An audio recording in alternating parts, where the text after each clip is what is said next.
Shalom, salam berkat dari kami untuk pendengar sekalian.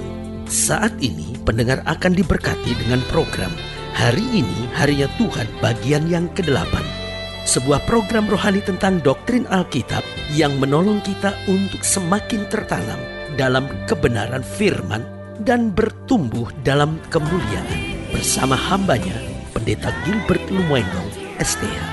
Banyak orang merasa doktrin Alkitab sebagai sesuatu yang membingungkan. Tetapi tahukah saudara bahwa doktrin Alkitab intinya adalah memahami Alkitab dengan benar, dengan pemahaman yang sistematis, sehingga kita terus dapat tertanam di dalam kebenaran firman, sehingga kita terus bertumbuh di dalam kemuliaan Allah. Buka hati saudara sekalian untuk menerima berkat-berkat firman-Nya hari ini. Satu sukacita tersendiri untuk kita kembali masuk pada program kita ini. Ada saudara-saudara yang setiap kali mendengar program ini dengan sangat setia, dan saya sangat memuji Tuhan untuk kesetiaan saudara. Tetapi saudara harus tetap setia sampai saudara berkata, seluruh firman telah saya dengar dengan baik, dan saya percaya saya menerima berkat-berkat yang luar biasa. Haleluya. Nah, saudaraku yang dikasih dalam Tuhan, di program ini kita sedang membahas Matius pasal 22. Matius pasal 22 ayat 15 sampai ayatnya yang ke-22. Matius 22 ayat yang ke-15 sampai ayatnya yang ke-22. Nah, hari ini kita sedang mau bicara tentang kata-kata manis. Saudaraku yang kasih dalam Tuhan, kata-kata manis adalah kata-kata yang dirindukan oleh setiap orang. Saya ambil contoh sederhana. Setiap istri pasti merindukan suaminya dapat berkata-kata manis. Lalu setiap suami pasti merindukan supaya istrinya bisa berkata-kata manis. Setiap anak-anak pasti merindukan supaya orang tuanya bisa berkata-kata manis. Setiap karyawan pasti berharap supaya bosnya bisa berkata-kata manis. Setiap bos pasti berharap supaya karyawannya bisa berkata-kata manis. Teman, kenalan, apapun, kita semua ada pada satu kategori di mana kita nggak suka, kita nggak senang dengar kata-kata kasar. Tetapi tahukah saudara bahwa di bagian lain, bahwa kata-kata manis seringkali menipu. Lihat kenapa orang remaja putri misalnya mau melakukan hubungan seks sebelum nikah, padahal dia sudah tahu bahwa itu sebuah tindakan yang gak benar, itu sebuah tindakan yang salah, itu sebuah tindakan yang keliru. Dia akan hamil dan dia akan mengandung sebelum menikah. Itu sesuatu yang sangat memalukan. Tetapi kenapa bisa terjadi? Seringkali karena kata-kata manis, karena rayuan-rayuan. Orang dunia bilang rayuan-rayuan gombal.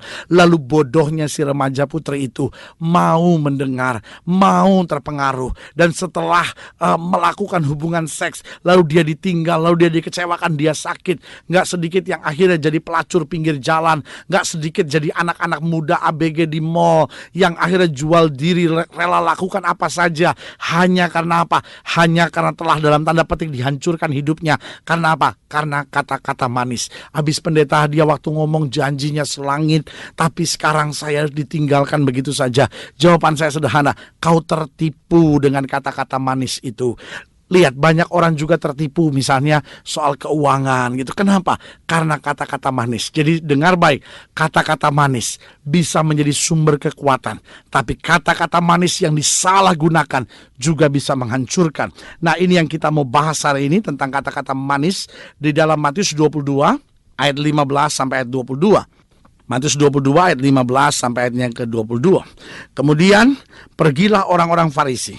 Mereka berunding bagaimana mereka dapat menjerat Yesus dengan suatu pertanyaan. Jadi orang Farisi ini terus mengejar Yesus dengan pertanyaan-pertanyaan mereka. Mereka menyuruh murid-murid mereka bersama-sama dengan orang Herodian bertanya kepadanya, "Guru, kami tahu bahwa engkau adalah seorang yang jujur dan dengan jujur mengajar jalan Allah, dan engkau tidak takut kepada siapapun juga, sebab engkau tidak mencari muka." Wah, saudaraku, ini perkataan yang sangat memberi gairah. Ini perkataan yang sangat indah. Ini perkataan yang sangat luar biasa. Saya ulangi sekali lagi, apa perkataan mereka? "Guru, kami tahu engkau adalah seorang yang jujur." Wah, ini hebat. Dan bukan hanya sampai di sini, dikatakan lagi, dan dengan jujur mengajar jalan Allah. Wah, luar biasa. Jadi kamu jujur dan mengajarnya pun dengan jujur. Dan selanjutnya bahkan dikatakan apa? Dan engkau tidak takut kepada siapapun juga. Wah, ini hebat ini. Lalu selanjutnya dikatakan, sebab engkau tidak mencari muka. Kelihatannya lengkaplah pujian orang-orang Farisi ini kepada Yesus. Ayat 17. Katakan kepada kami pendapatmu. Nah, di sini mulai masuk intinya bahwa mereka mau mulai mencari kesalahan Yesus. Apakah diperbolehkan membayar pajak kepada kaisar atau tidak? Nah, Yesus diperhadapkan pada sebuah jebakan pertanyaan. Kalau Yesus menjawab boleh, maka orang akan mempersalahkan Yesus sebagai seorang yang dipengaruhi oleh Roma. Karena pada saat itu, kaisar dikuasai oleh Roma. Sementara ahli-ahli Taurat dan orang Farisi tidak mau dipengaruhi oleh Romawi. Mereka mau berjalan dengan aturan Taurat mereka sendiri. Nah, sehingga kalau Yesus bilang harus bayar pajak, maka apa yang terjadi? Oh, ini antek-anteknya Romawi. Tapi kalau Yesus berkata tidak membayar pajak, maka apa yang terjadi? Yesus akan dilaporkan kepada penguasa Romawi. Dan dikatakan orang ini mau memberontak dan menghasut orang tidak membayar pajak. Jadi saya bisa lihat ya, bahwa pertanyaan ini ditujukan sebetulnya untuk memojokkan Yesus. Tetapi apa yang terjadi? Ayat 18.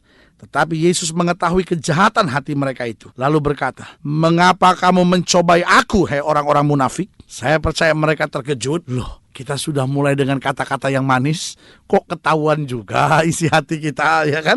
Yesus kan tahu segala sesuatu. Ayat 19. Tunjukkanlah kepadaku, kata Yesus, mata uang untuk pajak itu. Mereka membawa 1 dinar kepadanya. Maka ia bertanya kepada mereka, gambar dan tulisan siapakah ini? Jawab mereka, gambar dan tulisan kaisar. Lalu kata Yesus kepada mereka, berikan kepada kaisar apa yang wajib kamu berikan kepada kaisar, dan kepada Allah apa yang wajib kamu berikan kepada Allah. Mendengar itu heranlah mereka dan meninggalkan Yesus lalu pergi. Mereka sama sekali tidak bisa memberi tanggapan karena Yesus menjawab dengan sangat tepat. Orang dunia menyebutnya Yesus membuat skakmat, saudara-saudara. Yesus membuat skakmat. Yesus mendorong dia sampai ke pojok sehingga nggak bisa buat apa-apa ketika Yesus berkata, oke, lihat uang itu. Gambar dan tulisan apa? Lalu mereka bilang, gambar dan tulisan kaisar. Dengan tenang Yesus berkata, berikan kepada kaisar apa yang kaisar punya. Berikan kepada Tuhan apa yang Tuhan punya. Dengan lain kata, kalau kamu harus bayar pajak, bayarlah pajak. Tetapi kalau kamu orang-orang Lewi yang harus mempersembahkan hidupmu 100% buat Tuhan, lakukan itu bukan karena soal uang, tetapi soal segenap hati, segenap jiwa. Kau persembahkan sepenuhnya kepada Tuhan. Nah, saya pelajari di sini beberapa hal yang menarik yang perlu kita pelajari. Yang pertama, orang-orang Farisi berusaha memakai kata-kata manis untuk mencobai Yesus. Jadi, dalam pembahasan kita tentang kata-kata manis ini, kita pelajari bahwa orang-orang Farisi berusaha memakai kata-kata manis untuk mencobai Yesus. Berarti hal yang bisa kita terima di sini, hati-hati dengan kata-kata yang manis. Kata-kata yang manis ini sangat perlu. Kalau saudara ingin lihat rumah tangga saudara diberkati, saudara ingin lihat hubungan suami istri saudara teguh, kuat, belajar mengucapkan kata-kata manis. Makanya saya selalu bilang, dalam setiap perkawinan minimal 3 kali sehari setiap pasangan memuji pasangannya, suami memuji istrinya, istri memuji suaminya. Mungkin hanya dengan hal sederhana, "Mah, saya suka baju mama hari ini. Mama kelihatan lebih muda hari ini lewat baju itu," misalnya. Atau, "Mah, sopnya hari ini yang kamu masak betul-betul enak sekali. Saya tuh rasa enak sekali makannya malam hari ini," gitu.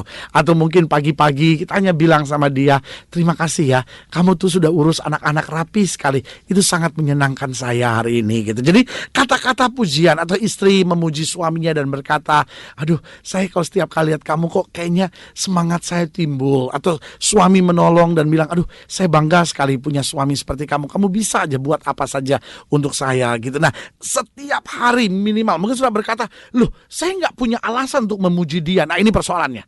Selalu saya bilang, orang jatuh cinta selalu melihat alasan untuk memuji. Tetapi orang benci selalu melihat alasan untuk mengkritik. Jadi kalau saudara sudah hanya melihat kekurangan suami saudara, sudah lihat selalu kekurangan pada istri saudara, sudah selalu lihat kekurangan pada orang tua saudara, dengar baik. Kesalahannya bukan pada mereka. Kesalahannya ada pada hati saudara. Jangan-jangan hatimu telah menyimpan benci. Jadi hari ini biarlah kita kembali untuk mempraktekkan kata-kata manis. Tetapi hati-hati. Ketika orang bicara kata-kata manis tanpa alasan, maka kita mulai minta hikmat Tuhan, bagaimana saya mengatasinya.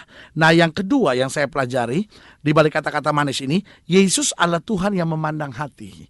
Yesus adalah Tuhan yang memandang hati. Jadi apapun yang kita ngomong dari kata-kata manis itu harus lahir dari hati kita. Betul-betul. Kenapa? Karena Yesus gak peduli dengan kata-kata kok. Yesus peduli dengan hati. Sehingga waktu mereka coba menipu Yesus dengan kata-kata manis mereka, Yesus langsung tahu kok. Langsung Yesus bilang apa? Hei, mengapa kamu mencobai aku, orang-orang munafik, kata Yesus gitu. Jadi Yesus melihat hati. Makanya selalu saya bilang, jangan sampai hatimu ada benci, jangan sampai hatimu ada dendam, jangan sampai hatimu ada kepahitan, egois, mau menang sendiri, keras kepala dan segala sesuatu. Tapi biarlah hati kita bersih. Orang boleh buat apapun buat kita, tapi kita bilang, Tuhan jaga hati saya supaya hati saya tetap berkenan kepada Tuhan. Nah, yang ketiga yang saya pelajari di balik kata-kata manis ini, Yesus menyelesaikan masalah ini dengan tepat. Yesus tidak langsung marah terhadap mereka. Yesus tidak langsung memaki-maki, walaupun Yesus membuktikan bahwa dia tahu isi hati mereka. Tapi Yesus dengan tenang berkata apa? Gambar dan tulisan siapakah ini? Kalau gambar dan tulisan kaisar, berikan pada kaisar apa yang kaisar punya, berikan kepada Tuhan apa yang Tuhan punya. Jadi dengan lain kata, jelas di sini Yesus menyelesaikan masalah ini dengan tepat. Saudaraku yang kasih dalam Tuhan, jika Yesus menyelesaikan kasus itu dengan tepat, masa dia tidak bisa menyelesaikan kasus saudara dengan tepat? Jadi kembali saya mau ingatkan bahwa hidup ini penting kata-kata manis, tapi di sisi yang lain kita harus hati-hati dengan kata-kata yang manis. Karena kata-kata yang manis bisa menjerumuskan. Kata-kata yang manis bisa membuat kita hanya ingin dipuji. Kata-kata manis bisa membuat kita akhirnya lupa diri. Kata-kata manis bisa membuat kita dipermainkan. Tapi kita harus sadar, hati kita harus bersih, motivasi kita harus tulus, hidup kita harus benar-benar terarah buat Tuhan. Tuhan, ketika orang puji saya tidak boleh mencuri kemuliaan Allah. Ketika orang membicarakan tentang kelebihan saya harus tetap sadar bahwa semua yang ada semata-mata hanya karena anugerah. Kenapa? Karena Yesus bisa menyelesaikan semua masalah dengan tepat.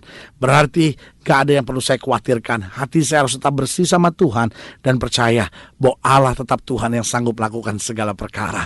Nah, saudaraku yang kasih dalam Tuhan, sekarang saya mau berdoa buat saudara, karena saya percaya doa orang benar besar kuasanya. Mungkin saudara sedang sakit, mungkin saudara sedang berbeban berat, mungkin saudara sedang menghadapi masa-masa yang sukar, mungkin saudara merasa suami saudara sangat kasar sama saudara, atau sebaliknya, saudara merasa saudara kasar sama anak-anak saudara, saudara merasa kasar terhadap suami saudara, dan saudara berkata, Tuhan, saya mau sekarang mulai hari ini belajar menyelesaikan masalah dengan kata-kata yang baik, dengan hati yang bersih, karena saya percaya Yesus akan menolong saya, memampukan saya untuk menyelesaikan masalah dengan tepat. Jika saudara ingin didoakan karena apapun masalah saudara, saudara boleh taruh tangan kanan saudara di dada, dan sekarang kita berdoa. Bapa, di dalam nama Yesus, hamba percaya tidak kebetulan setiap pendengar sekalian ada pada hari ini untuk mendengarkan program ini. Secara khusus hamba berdoa untuk setiap mereka yang taruh tangan kanannya di dada karena masalah, karena persoalan, karena beban hidup yang berat. Tuhan, kami percaya bagi Allah tidak ada perkara yang mustahil. Itu sebabnya kami berdoa di dalam nama Yesus. Kami patahkan setiap sakit penyakit, kami tolak setiap ikatan tekanan dalam hidup, dan hamba berdoa dalam nama Yesus, biar mujizat kuasa Allah terjadi dalam hidup mereka, dan mereka boleh lihat kemenangan yang luar biasa. Di dalam nama Yesus kami berdoa. Haleluya. Amin. Saudaraku, kita sudah berdoa, dan ingat, bersama Yesus kita cakap menanggung segala perkara. Inilah akhir dari program kita hari ini, harinya Tuhan. Tetap bersemangat di dalam Tuhan, karena kita ingat bersama Yesus setiap hari adalah harinya Tuhan. Haleluya.